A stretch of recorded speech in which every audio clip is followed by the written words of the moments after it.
ትንቢተ ኢዮኤል ምዕራፍ 2 የእግዚአብሔር ቀን መጥቶአልና እርሱም ቀርቦአልና በጽዮን መለከት ንፉ፣ በቅዱሱም ተራራዬ ላይ እሪ በሉ፣ በምድርም የሚኖሩ ሁሉ ይንቀጥቀጡ።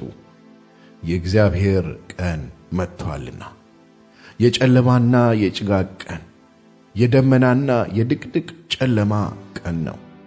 ታላቅና ብርቱ ሕዝብ በተራሮች ላይ እንደ ወገግታ ተዘርግቷል። ከዘላለምም ጀምሮ እንደ እነርሱ ያለ አልነበረም፣ ከእነርሱም በኋላ እስከ ብዙ ትውልድ ድረስ እንደ እነርሱ ያለ ከእንግዲህ ወዲህ አይሆንም። እሳት በፊታቸው ትባላለች፣ በኋላቸውም ነበልባል ታቃጥላለች። ምድሪቱ በፊታቸው እንደ ኤድን ገነት፣ በኋላቸውም የምድረ በዳ በረሃ ናት። ከእነርሱም የሚያመልጥ የለም። መልካቸው እንደ ፈረስ መልክ ነው፣ እንደ ፈረሶችም ይሮጣሉ። በተራራ ላይ እንዳሉ ሰረገሎች ድምፅ፣ ገለባውንም እንደሚበላ እንደ እሳት ነበልባል ድምፅ፣ ለሰልፍም እንደ ተዘጋጀ እንደ ብርቱ ሕዝብ ያኮበኩባሉ። ከፊታቸው አሕዛብ ይንቀጠቀጣሉ፣ የሰውን ፊት ሁሉ ይጠቁራል። እንደ ኃያላን ይሮጣሉ፣ እንደ ሰልፈኞችም በቅጥሩ ላይ ይወጣሉ። እያንዳንዱም በመንገድ ላይ ይራመዳል፣ ከእርምጃቸውም አያፈገፍጉም። አንዱ ከአንዱ ጋር አይጋፉም፣ እያንዳንዱም መንገዱን ይጠበጥባል። በሰልፉ መካከል ያልፋሉ፣ እነርሱም አይቆስሉም። በከተማም ያኮበኩባሉ፣ በቅጥሩም ላይ ይሮጣሉ፣ ወደ ቤቶችም ይወጣሉ፣ እንደ ሌባም በመስኮቶች ይገባሉ። ምድሪቱም ከፊታቸው ትናወጣለች፣ ሰማያትም ይንቀጠቀጣሉ። ፀሐይና ጨረቃም ይጨልማሉ፣ ከዋክብትም ብርሃናቸውን ይሰውራሉ። እግዚአብሔርም በሰራዊቱ ፊት ድምፁን ይሰጣል። ሰፈሩ እጅግ ብዙ ነውና፣ ቃሉንም የሚያደርግ እርሱ ኃያል ነውና፣ የእግዚአብሔርም ቀን ታላቅና እጅግ የሚያስፈራ ነውና ማንስ ይችለዋል? አሁንስ ይላል እግዚአብሔር፣ በፍጹም ልባችሁ በጾምም በልቅሶና በዋይታ ወደ እኔ ተመለሱ። ልባችሁን እንጂ ልብሳችሁን አትቅደዱ።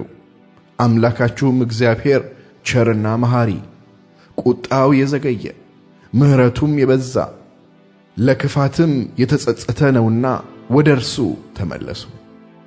የሚመለስና የሚጸጸት እንደሆነ ለአምላካችሁም ለእግዚአብሔር የእህልና የመጠጥ ቁርባን የሚሆነውን በረከት የሚያተርፍ እንደሆነ ማን ያውቃል? በጽዮን መለከትን ንፉ፣ ጾምንም ቀድሱ፣ ጉባኤውንም አውጁ፣ ሕዝቡንም አከማቹ፣ ማኅበሩንም ቀድሱ፣ ሽማግሌዎቹንም ሰብስቡ፣ ሕፃናቱንና ጡት የሚያጠቡትን አከማቹ። ሙሽራው ከልፍኙ ሙሽራይቱም ከጫጉላዋ ይውጡ።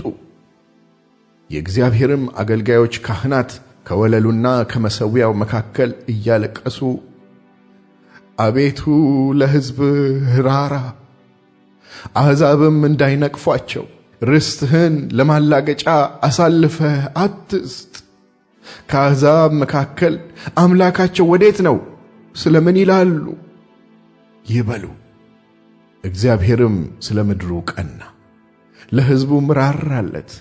እግዚአብሔርም መልሶ ሕዝቡን እነሆ እህልንና ወይንን ዘይትንም እሰድላችኋለሁ፣ እናንተም በእርሱ ትጠግባላችሁ።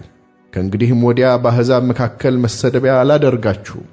የሰሜንንም ሰራዊት ከእናንተ ዘንድ አርቃለሁ፣ ወደ በረሃና ወደ ምድረ በዳ፣ ፊቱም ወደ ምሥራቅ ባሕር፣ ጀርባውንም ወደ ምዕራቡ ባሕር አድርጌ አሳድደዋለሁ።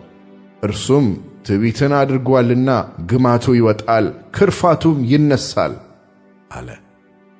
ምድር ሆይ እግዚአብሔር ታላቅ ነገር አድርጓልና አትፍሪ፣ ደስም ይበልሽ እልልም በይ። እናንተ የምድር እንስሶች ሆይ የምድረ በዳው ማሰማሪያ ለምልመዋልና፣ ዛፉም ፍሬውን አፍርተዋልና፣ በለሱና ወይኑም ኃይላቸውን ሰጥተዋልና አትፍሩ። እናንተ የጽዮን ልጆች አምላካችሁ እግዚአብሔር የፊተኛውን ዝናብ በጽድቅ ሰጥቶአችኋልና፣ እንደ ቀድሞውም የፊተኛውንና የኋለኛውን ዝናብ አዝንቦላችኋልና፣ በእርሱ ደስ ይበላችሁ፣ ለእርሱም እልል በሉ። አውድማዎችም እህልን ይሞላሉ፣ መጥመቂያዎችም የወይን ጠጅንና ዘይትን አትረፍርፈው ያፈሳሉ። የሰደድሁባችሁ ታላቁ ሰራዊቴ አንበጣና ደጎቢያ ኩብኩባና ተምች የበላውን ዓመታት እመልስላችኋለሁ። ብዙ መብል ትበላላችሁ ትጠግቡም አላችሁ። ከእናንተም ጋር ተአምራትን የሠራውን የአምላካችሁን የእግዚአብሔርን ስም ታመሰግናላችሁ። ሕዝቤም ለዘላለም አያፍርም። እኔም በእስራኤል መካከል እንዳለሁ እኔም አምላካችሁ እግዚአብሔር እንደሆኑ ከእኔም በቀር ሌላ አምላክ እንደሌለ ታውቃላችሁ። ሕዝቤም ለዘላለም አያፍርም። ከዚህም በኋላ እንዲህ ይሆናል፣ መንፈሴን በሥጋ ለባሽ ሁሉ ላይ አፈስሳለሁ።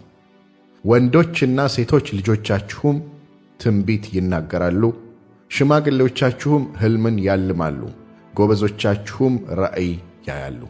ደግሞም በዚያ ወራት በወንዶችና በሴቶች ባሪያዎች ላይ መንፈሴን አፈስሳለሁ። በላይ በሰማይ ድንቆችን አሳያለሁ፣ በታች በምድርም ደምና እሳት የጢስም ጭጋግ።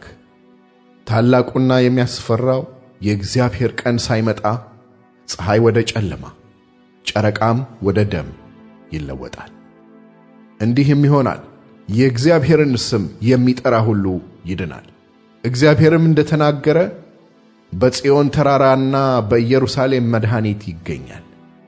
ደግሞም እግዚአብሔር የጠራቸው የምሥራች የሚሰበክላቸው ይገኛሉ።